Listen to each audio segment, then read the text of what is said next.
আসসালামু আলাইকুম সুপ্রিয় দর্শক, আশা করি আল্লাহ তাআলার অশেষ রহমতে আপনারা সকলেই ভালো আছেন। ইরান ও ইসরায়েলের মধ্যে যুদ্ধ সাম্প্রতিক যুদ্ধবিরতি এলেও সেই লড়াইয়ের পিছনে উঠে এসেছে কিছু আশ্চর্যজনক তথ্য। আল জাজিরার এক প্রতিবেদন বলছে, ইসরায়েলের অস্ত্রভান্ডার যুদ্ধের মাঝেই তীব্র সংকট পড়েছিল।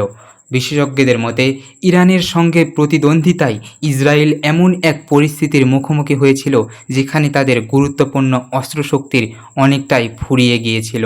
সেই সঙ্গে দেশটির আকাশ প্রতিরক্ষা ব্যবস্থা যথেষ্ট দুর্বল হয়ে পড়েছিল। আয়রন ডোম অ্যারো ডেভিসিং এর আধুনিক প্রতিরক্ষা ব্যবস্থা নানা হামলার সামনে কার্যত নিরস্ত ছিল।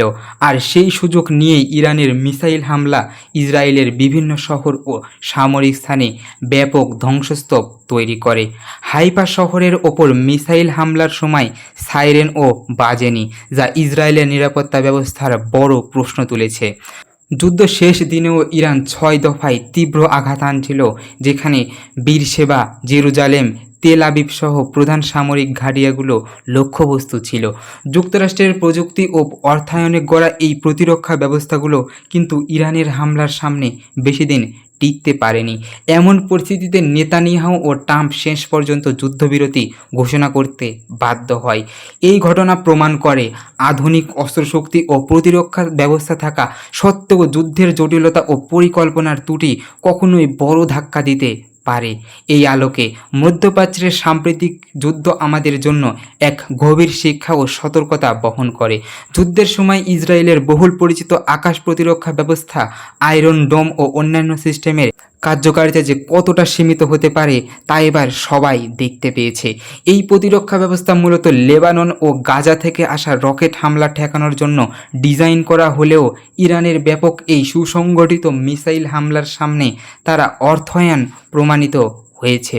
বিশেষজ্ঞরা বলছেন, ইসরায়েলি সেনাবাহিনী মিসাইল শনাক্ত ও ইন্টারসেপ্টের মিসাইল সরবরাহে বড় ধরনের ঘাটতি অনুভব করছে। শত্রুর আকস্মিক এবং সমন্বিত আঘাতে তাদের প্রতিরক্ষা ব্যবস্থায় ফাঁক দেখা দিয়েছে, যা একসময় অপ্রতিরোধ্য মনে করা হতো। মার্কিন যুক্তরাষ্ট্র ও মধ্যপ্রাচ্যের বিভিন্ন সামরিক সিস্টেম স্থাপন করেছিল ইরানের নিরাপত্তা নিশ্চিত করার জন্য। যদিও প্রচেষ্টা সত্ত্বেও যুদ্ধের এই দফায় ইরানের হামলার তাণ্ডব থামানো যায়নি। অর্থনৈতিক ও প্রযুক্তিগত বিশাল সংস্থান সত্ত্বেও ইসরায়েলের এই দুর্বলতা এক বার্তা পৌঁছে দেয় বিশ্ববাসীর কাছে। যুদ্ধের জটিলতা শুধুমাত্র অস্ত্রশক্তির মাপে সীমাবদ্ধ নয়। সঠিক কৌশল, প্রস্তুতি আর সতর্কতা কতটা গুরুত্বপূর্ণ তা এই লড়াই স্পষ্টভাবে দেখিয়ে দিয়েছে। এরপর যুদ্ধবিরতির মাধ্যমে পরিস্থিতি কিছুটা স্থিতিশীল হলেও সেই সংঘাতের প্রভাব মধ্যপ্রাচ্যের রাজনৈতিক সামরিক ভারসাম্যে দীর্ঘস্থায়ী প্রভাব ফেলবে। বিশেষজ্ঞরা আশঙ্কা করেছেন, ভবিষ্যতে এই ধরনের সংঘাত আরও জটিল ও ভয়াবহ আকার নিতে পারে।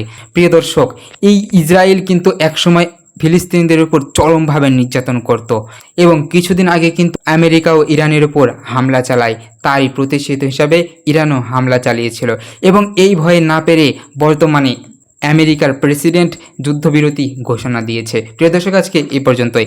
দেখা হবে আপনাদের সাথে আরও একটি নতুন ভিডিওতে। ততক্ষণ পর্যন্ত আপনারা সকলে ভালো এবং সুস্থ থাকবেন।